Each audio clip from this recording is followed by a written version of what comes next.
Evet arkadaşlar, nasılsınız? İnşallah iyisinizdir. Şimdi elimde arkadaşlar eski küsen sarı bir malzemem var.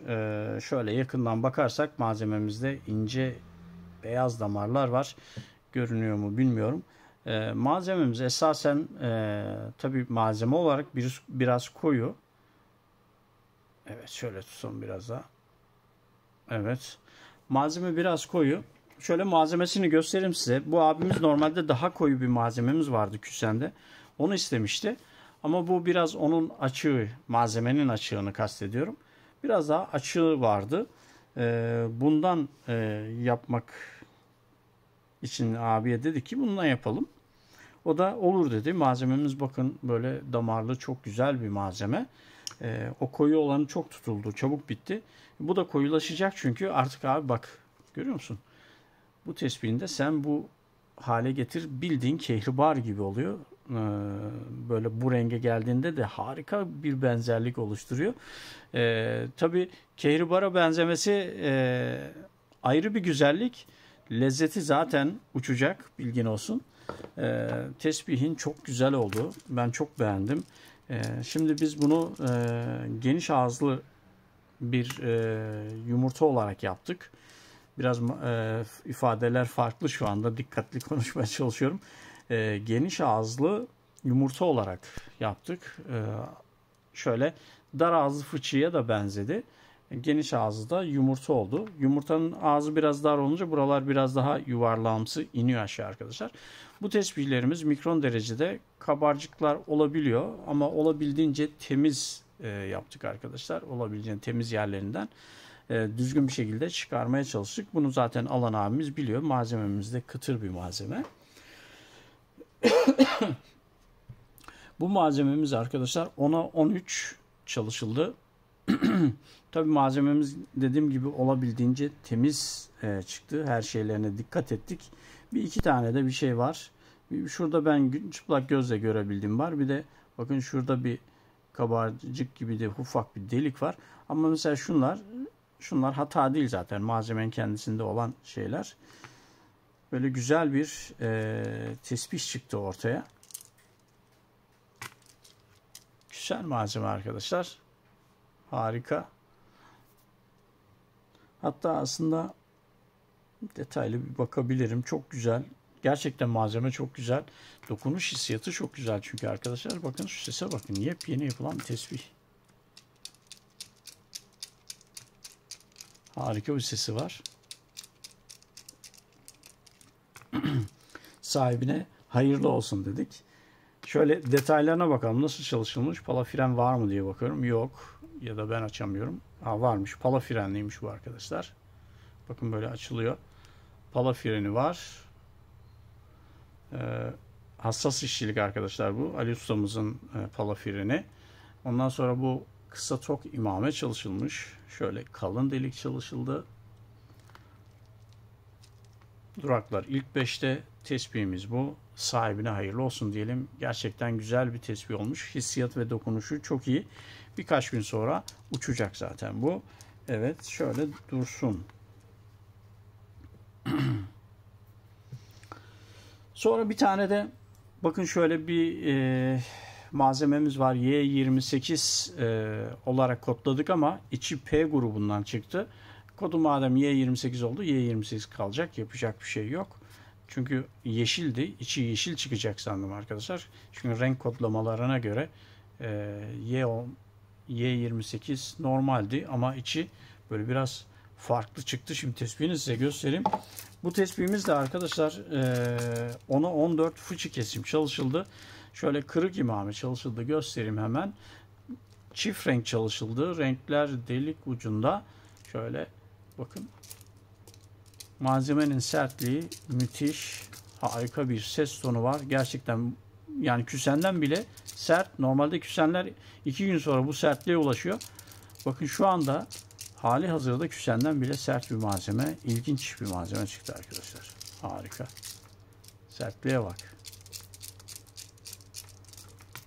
Çok güzel bir tespih. Çift renk. Renkler delik ucunda. Kırık imame. Gerçekten güzel bir işçilik.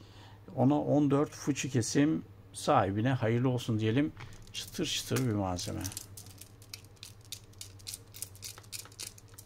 Allah, çok güzel. Çok güzel. Sahibine hayırlı olsun diyelim. Şöyle bir koyalım. 2 tespihim kaldı. Ya 2 tespihten önce şimdi siz benim elimi görmüşsünüzdür. Burası belki merak edenler olacaktır. Niye böyle oldu? Olayı detaylandırmadan şöyle anlatayım arkadaşlar. Bagajımda soda vardı. Onları böyle yanaştırayım derken meğersem sodanın şişesi kırılmış. Ne çarptıysa bilmiyorum. Elimi bayağı ciddi anlamda kesti, böyle yırttı. Şöyle elimle tuttuğum halde arkadaşlar avucum böyle kan doldu. Dün oldu bunlar, yani dün oldu. Kan doldu. Biz de arkadaşlar böyle dağ başı gibi bir yerdeydik. Orada güzel bir çeşme vardı. Ben su dolduracaktım. Arabanın arkasını o yüzden ayarlıyordum. Su dolduracaktım kaplara. Gittim hemen o çeşmede, soğuk soğuk çok güzel bir çeşmedi. Yıkadım, elimi temizledim, bir bezle sardım, eve geldim. Eve geldiğimde arkadaşlar ben kendime bakalit malzemeden bir krem hazırladım. Farklı bir sistemle. Bakalitten bir krem hazırladım kendime. Neden bunu anlatıyorum? O kremi sürdüm ve kremin etkisini de şimdi size söyleyeceğim. Neden söylüyorum? Hani bu bakalit malzemeler yapay ürünler olduğu için arkadaşlar herkes diyor ki zararlı, kanser yapar, bilmem ne yapar. Ben de diyorum ki hayır arkadaşlar, bakın bakalit malzemelerin fenol ve formaldehit kimyasalları tek başına özgürken, farklıyken zararlı, zehirli, yakar, elinizi mahveder. Yani bir parça öyle bir damlası derse elinizi yakmaya başlar, mahveder. Ya onda sorun yok ama bu yapısı orijinal formül olunca yapısı tamamen değişiyor. Dezenfektan özelliğe sahip oluyor. Hatta bunları elinizde bulundurduğunuzda mikrop barınmaz elinizde. Dezenfektan özelliğe sahip oluyor. Hatta elinizdeki cilt hastalıklarının iyileşmesinde size yardımcı oluyor. İnanın buna arkadaşlar. Ben bunu söylememin sebebi şuydu. Bakın parmağımı size örnek göstermek istiyorum. Bakın bu parmağım çok derin kesildi arkadaşlar. Ben eve gittim, hemen bizim bakalitten hazırladığımız kremi sürdüm arkadaşlar. Yani ondan sonra akşam yatmadan önce bir kere daha sürdüm.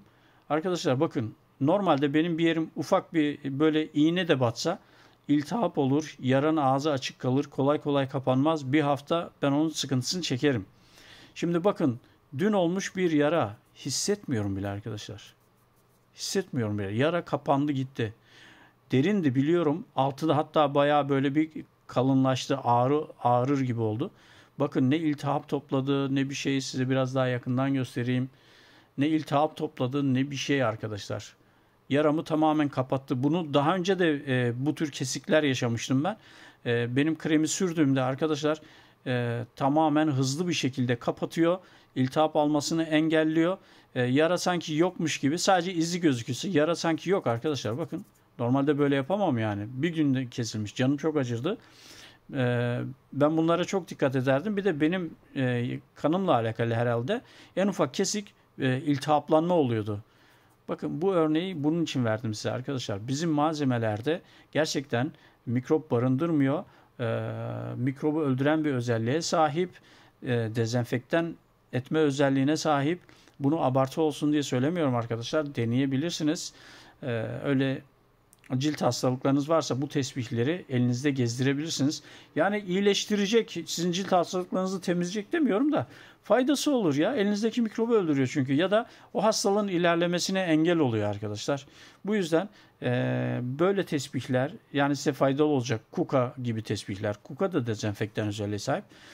Bakalit de dezenfektan özelliğe sahip. Bu tür ürünler çekin. Eski Katalinler, Osmanlı sıkmalar, onlar da aynı özelliğe sahip arkadaşlar. Hani ben sadece bizim bakalit için söylemiyorum. Bunlar da orijinal formül çünkü. Orijinal eski bakalitler, eski Katalinler, eski Osmanlı sıkmaları, onların hepsi aynı bu özelliğe sahip arkadaşlar. Bilginiz olsun. Burada dipnot olarak düşeyim. Videoyu da biraz uzatmış oldum. 2 tane daha tespihim var. Onu da anlatayım, geçeyim. Şimdi şöyle B3 malzemeden yaptığımız bir tespih var arkadaşlar. Tespihimiz çok güzel. 6'ya 10,5 şöyle dar ağızlı fıçı kesim çalışılmış arkadaşlar.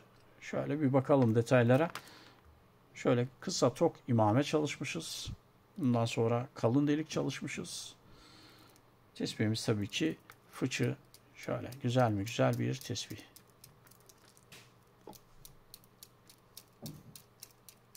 Harika. Yani boyu küçük, sesi güzel, gittikçe güzelleşecek. Bu daha ilk sesleri. Evet, sahibine hayırlı olsun diyelim. Tespihimiz 6'ya 10,5 ölçülerinde B3 pala malzemeden yapılma harika bir tespih. Günlük çekim bunlar. Şimdi bir tane de D21 malzemeden yapılma maskot bir tespihim var arkadaşlar. 17'li 2, 4, 6, 8, 10, 12, 14, 16, 17'li. Ölçülerini söyleyeceğim size. Kesim şekli kapsül aslında. D21 küsen malzememizdi. Bu eski bir parçaydı. Çok eski bir parçaydı. 12,5'a 11,5 ölçülerinde kapsül kesim çalışıldı. Bu yapılma amacı şuydu. Bileğe takacak abimiz. Asıl derdi bu. Ben bileğime takmak istiyorum dedi. Gerçekten malzemede tam bileklik boy çıktı. Ucu ucuna kurtardı. Çok güzel. Şöyle tespih olarak böyle elinde gezdirecek. Ondan sonra elinden bırakacağı zaman sağa sola bırakmamak için bileğine takacak abimiz. Gerçekten güzel bir tespih. Tabi bu böyle koyulaşacak arkadaşlar. Burası gibi patin gibi koyulaşacak. Detaylarına bakalım. Şöyle kırık imame çalışmışız arkadaşlar. Ondan sonra şöyle kalın delik çalışmışız. Harika. İyi günlerde kullansın.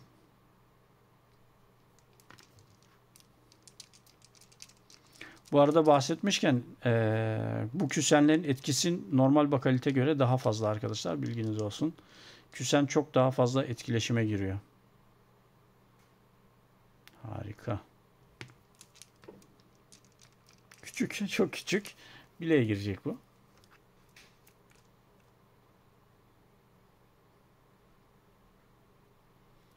Evet arkadaşlar, tesbihlerinizi iyi günlerde kullanın. Gerçekten güzel tesbihleriniz var. Anlattığım şeylerin dışında malzemesi zaten harika. Çekim lezzeti zirvede. Harika tesbihler. İyi günlerde kullanın. Hoşça kalın. Sağlıcakla kalın.